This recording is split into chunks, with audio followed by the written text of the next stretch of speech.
Welcome back to city news. శనివారం municipal కార్యాలయంలో నిర్వహించిన కౌన్సిల్ సమావేశం ప్రశాంతంగా ముగిసింది. ఎలక్షన్ కోడ్ అమల్లో ఉన్న నేపథ్యంలో అజెండాలో 4 అంశాలు మాత్రమే పొందుపరిచారు. మున్సిపల్ చైర్పర్సన్ తాడిబోయిన రాధిక అధ్యక్షతన జరిగిన ఈ కౌన్సిల్ సమావేశంలో అన్ని అంశాలను ఏకగ్రీవంగా ఆమోదించారు. ఈ సందర్భంగా పలువురు కౌన్సిలర్లు తమ సమస్యలను కౌన్సిల్ దృష్టికి తీసుకువచ్చారు.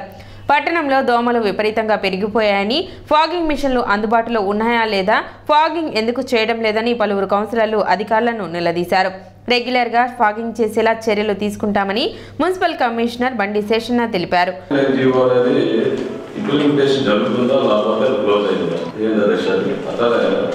దానికి సంబంధించి ప్యాకేజీలు ఇప్పటికీ రన్నింగ్ అవుతామని ప్యాకేజీ ప్రకారంగా అప్పట్లో మెన్ఫోర్మ్ తీసుకున్నారు. మన ప్యాకేజీ ప్రకారంగా మెన్ఫోర్ మానేసినప్పుడు ప్రతి వారిలో కూడా చాలా వారిలో కూడా ఏంటంటే సమస్యలు ఎక్కడెక్కడ పెండింగ్ పడిపోతుంది. ఏంటంటే అధ్యక్ష కొంచెం అధ్యక్ష మీ ద్వారా మరి సంబంధిత అధికారులు అడుగుతున్నారు. చూసామని జీవో రద్దు చేశారా లేకపోతే ఇంప్లిమెంటేషన్ జరుగుతుందా ఏంటనేది వివరిస్తారని కోరుతున్నాను. అమలు లేదు, ప్రస్తుతానికి లేదు. మనకు ఉన్నటువంటి ఎగ్జిస్టింగ్ వర్కర్స్ తోటి అన్ని పనులు చేస్తున్నాం. ఎవరన్నా అవసరం పడిన టెంపరీగా వర్కర్స్ తీసుకుంటాం.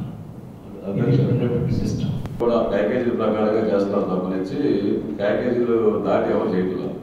మరి వర్కర్లు పెండింగ్ పట్టినప్పుడల్లా ఎవరో ఒకరు మానేయడం అంటే ఆల్రెడీ మానేయడం కాదు, ఆల్రెడీ మన రిటైర్మెంట్ దాటిన తర్వాత రిటైర్మెంట్ అయ్యారు. జస్ట్ అదే వాదంగా కాదు, నార్మల్గా కాదు, కొన్ని సూచనలు గైడ్ చేయడం కోసం వేరే ఆలోచన కాదు. దీని మీద చాలా మాట్లాడాల్సిన అంశాలు కూడా ఉన్నాయి.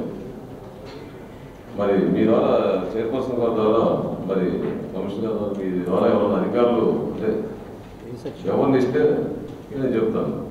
ఎంసీసీ ఇది కాబట్టి జాగ్రత్తలతో చేసుకున్నాం. అవగాహన కాబట్టి everything we have data we can update. ఆ షెడ్యూల్ ఫాలో అయింది. అది స్ప్రేకి సంబంధించి అదేవిధంగా ఫాయిల్కి సంబంధించి కూడా ఒక షెడ్యూల్ ప్రిపేర్ అయింది. ఆ షెడ్యూల్ ప్రకారంగా అక్కడ రెస్పాన్సిబుల్ పర్సన్ ఎవరు అని ఒక విషయాలు ఇస్తారు. సో అందరం కలిసి ఇంప్రూవ్ చేస్తాం. పార్కింగ్ అనేది గన్నులతో పార్కింగ్ చేస్తున్నారు. ఆ పార్కింగ్ చేసేటప్పుడు కనీసం ఆ దోమలు పడేదట. అంతకుముందు ఆటో ఉండేది.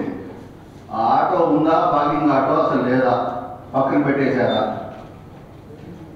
వార్డుల్లో ఆరైతే నిలబడలేకపోతాం. దోమలు పురుగుల్లాగా ఉంటాయి. ప్రతి వార్డు జనాన్ని పట్టణం మొత్తం రోడ్డు మీద జనాలు తీసుకుంటున్నారు. ఆ విధంగా పార్కింగ్ ఉంది. పార్కింగ్ వాటర్ వస్తున్నారు, అది 5 నిమిషాలు గుర్రాన్ని కొట్టింది, ఆగిపోయింది మిషన్. మళ్ళీ రేపు వస్తామని అంటారు, వెళ్ళిపోతారు. మళ్ళా అది కాసేపు వీటకి దాన్ని అసలు దోమలు కూడా పోతారు. దాంట్లో ముందు వేస్తున్నారో మళ్ళీ పొగలుతున్నారో అది కూడా అర్థమైన పరిస్థితి. గతంలో ఆటో తిరిగేది. ఆటో ఎందుకు తిరిగట? అసలు ఆటో ఉందా, చెడిపోయిందా, పక్కన పెట్టారా? దానికి హెల్త్ ఆఫీసర్ ఎవరు ఉంటే దానికి సమాధానం మీ ద్వారా చెప్పాల్సిందిగా కోరుతున్నాం. ఆ గన్నులు ఉన్నాయి అధ్యక్ష, దోమలు కొడుతున్నా దోమలు ఆడే తిరుగుతున్నాయి. అది 5 నిమిషాలు పనిచేసి పక్కన పెట్టేస్తారు, మళ్ళీ రేపు వస్తా ఉంటే వెళ్ళిపోతారు. ఈ ఆటో అనేది కూడా తిరుగుతుంది మేడం. 2 సంవత్సరాలు కౌన్సిలర్, 2.5 సంవత్సరాలు ఒక్క పూట మా వార్డు రాలా, తెనాలి కనపడలా. ఒకటే తిరుగుతుంది. ఎంహెచ్ఓ గారు మానిటరింగ్ చేస్తున్నారు మేడం. ఆటో షెడ్యూల్ అది ఒకరోజు మీకు నెక్స్ట్ మీటింగ్ కి పర్ఫెక్ట్గా నెక్స్ట్ మీటింగ్ హ్యాండ్ మిషన్ కాదు మీరు పెట్టేది, ఆటో తిప్పండి. షెడ్యూల్ కూడా మీకు తప్పనిసరి అట్లా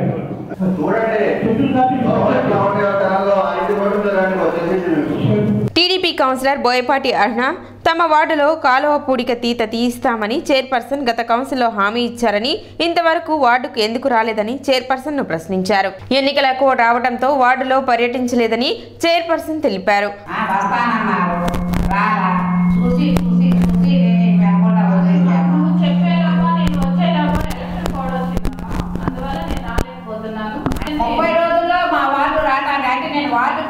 కాదా అసలు గుర్తుండానా? కాదమ్మా, మరి గుర్తుంటే మరి 30 రోజులకి నాకు రావడానికి లేదా అన్ని వార్డులు తిరగచ్చు. ఆడ ఏకైక ఒక్కదాన్ని నేను, ఆ ఒక్కదాన్ని కూడా మీలో కలిపేసుకున్నారా? మరి అదే నేను అదే అడిగేది. కొన్ని వార్డులకు వెళ్ళలేదు నేను. నీకు కావాలంటే వర్కర్స్ పంపిస్తాను. కూడా మీరు రాలేదు. 26వ వార్డులో కూడా అదే కాలువ పంట కాలువ ఉంది. వీళ్ళకన్నా ముందు స్టార్ట్ అయ్యేది మాది కూడా మేము బాగు చేయించడానికి దోమలు కూడా వాళ్ళు రాలేదని ఆక్షేపణ తెలిపేటప్పుడు ముందుగా వాటిగా మాకు ముందుగా మాకు రావాలి కదా.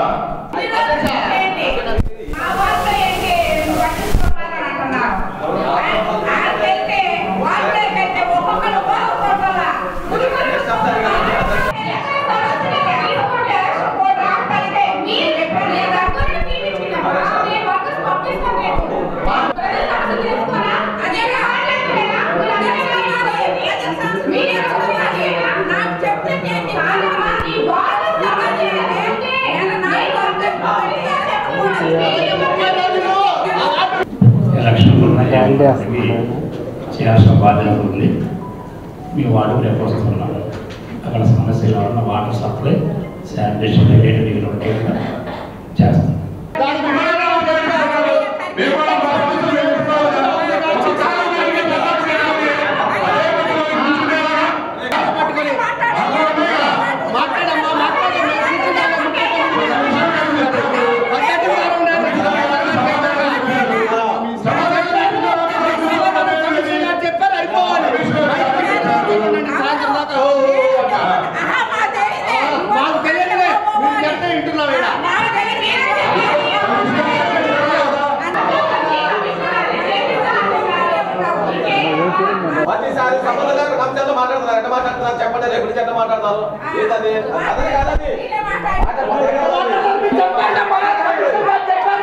అనంతరం అజెండాలోని అన్ని అంశాలు ఏకగ్రీవంగా ఆమోదించారు. ఈ సమావేశంలో మున్సిపల్ అధికారులు, సిబ్బంది, కౌన్సిలర్లు పాల్గొన్నారు. ఎన్నికలు కూడా ఉంటానా వార్డుల్లో ఎలాంటి అభివృద్ధి కార్యక్రమాలు పెట్టడానికి వీలు పడలేదు. అందులో భాగంగా ఈ రోజున మన ఎలక్షన్ కోడ్ ఉంటానా ఈ మీటింగ్ అనేది ఏర్పాటు చేయడం జరిగింది. అలా ఈ రోజున సాధారణ సమావేశం ఎజెండాని ఆమోదించడం జరిగింది. అలానే అత్యవసర సమావేశం కూడా ఆమోదించడం జరిగింది. ఈ రోజున శానిటేషన్ మీద వర్కర్స్ అనేది ఇంపార్టెంట్ కాబట్టి 40 మంది వర్కర్స్ని మన అందుబాటులో తీసుకుంటం జరిగింది. శానిటేషన్ మీద ఏ వార్డులో అయినా సరే శానిటేషన్ అనేది ఇంపార్టెంట్ కాబట్టి వర్కర్స్తో ఇంకా రాబోయే రోజుల్లో తెనాల్లో ఇంకా అభివృద్ధి చేస్తామని మెరుగుపరుస్తామని కోరుకుంటూ సెలవు తీసుకుంటాం. పిరమిల్ ఫైనాన్స్ లిమిటెడ్ నిర్వహించిన ప్రాంగణ ఎంపికల్లో ఏఎస్ఎన్ డిగ్రీ కళాశాల విద్యార్థులు 32 మంది ఎంపికయ్యారు. శనివారం ఎంపికైన విద్యార్థులను కళాశాల కరెస్పాండెంట్ అన్నాబతిని శివకుమార్ అభినందించారు. ఎంపికైన విద్యార్థులు ఆంధ్రప్రదేశ్లోని వివిధ ప్రాంతాలలో పనిచేస్తారని, వీరికి నెలకు 21,000 వేతనం లభిస్తుందని కళాశాల కరెస్పాండెంట్ శివకుమార్ వెల్లడించారు. అదేవిధంగా ఐటీసీ కంపెనీకి 4.4 లక్షల వేతనంతో అవకాశం లభించిన సత్యసాయి అనే విద్యార్థిని ఆయన ప్రత్యేకంగా అభినందించారు. సమావేశంలో కళాశాల ప్రిన్సిపల్ డాక్టర్ కొలసాని రామచంద్ పాల్గొన్నారు. ఈరోజు 32 మంది ఏఎస్ఎన్ కాలేజ్ డిగ్రీ చదువుతున్న స్టూడెంట్స్, అంటే డిగ్రీలో బీకామ్, బీఎస్సీ, బీసీఏ సంబంధించిన స్టూడెంట్స్ 32 మంది పిరమిల్ ఫైనాన్స్ కంపెనీకి ఎన్నికైన సందర్భంగా సో ఆల్మోస్ట్ వాళ్ళకి ప్రతి నెల 21,000 శాలరీతో ఈ కంపెనీలో రిక్రూట్ అయినందుకు, సో ఈ రిక్రూట్ అయిన 32 మంది ఫస్ట్ జాబ్, అంటే ఇంతకుముందు ఏ కంపెనీలో కూడా సెలెక్ట్ కావాలని ఫ్రెషర్స్ 32 మంది సెలెక్ట్ అవ్వడం జరిగింది.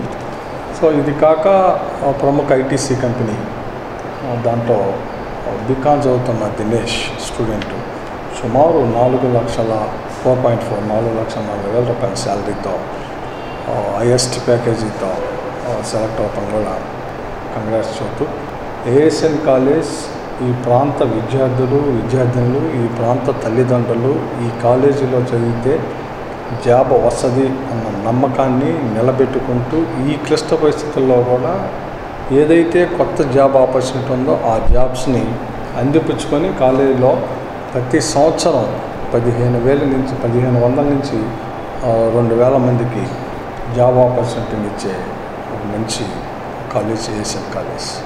సో దీని ప్రకారంగా ఏంటంటే ప్రిన్సిపల్ రామచంద్ర గారు ఎవ్రీ అకాడమిక్ ఇయర్, ప్రతి అకాడమిక్ ఇయర్ జాబ్ ఆపర్చునిటీకి అనుగుణంగా, కొత్త జాబ్స్ని అనుగుణంగా ప్రపంచవ్యాప్తంగా వస్తున్న మార్పులకు అనుగుణంగా స్టూడెంట్స్ని ట్రైన్ చేసే ఆపర్చునిటీస్ని కాలేజీ గెయిన్ చేయటం, సో తద్వారా రకరకాల ప్లాట్ఫామ్స్ని క్రియేట్ చేయటం.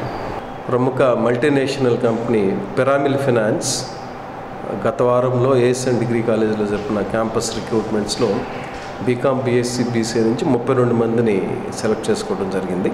ఇది ఫైనాన్షియల్ డొమైన్లో జాబ్స్ ఇవి.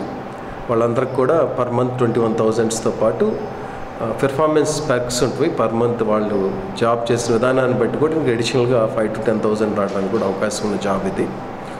వీళ్ళందరికీ కూడా జూన్ జూలై నుంచి కొంత ట్రైనింగ్ ఉంటుంది. ట్రైనింగ్ అయిన తర్వాత జాబ్లోకి డిప్లాయ్మెంట్ జరుగుతుంది.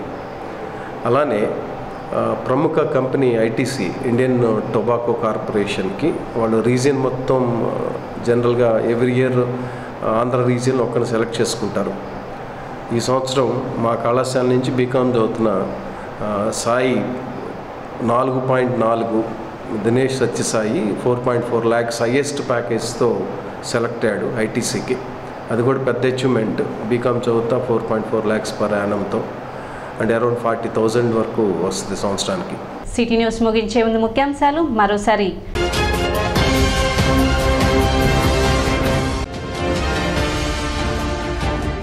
ఏప్రిల్ 3వ తేదీన తెనాలి రానున్న జనసేన అధినేత పవన్ కళ్యాణ్. సభ ఏర్పాట్లను పరిశీలించిన PSC chairman Nadendla Manohar.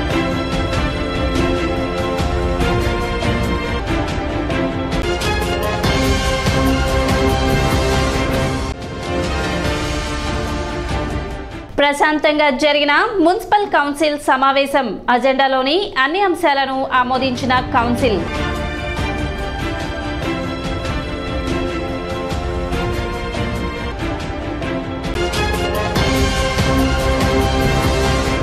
City news ఇంతటితో సమాప్తం. నమస్కారం.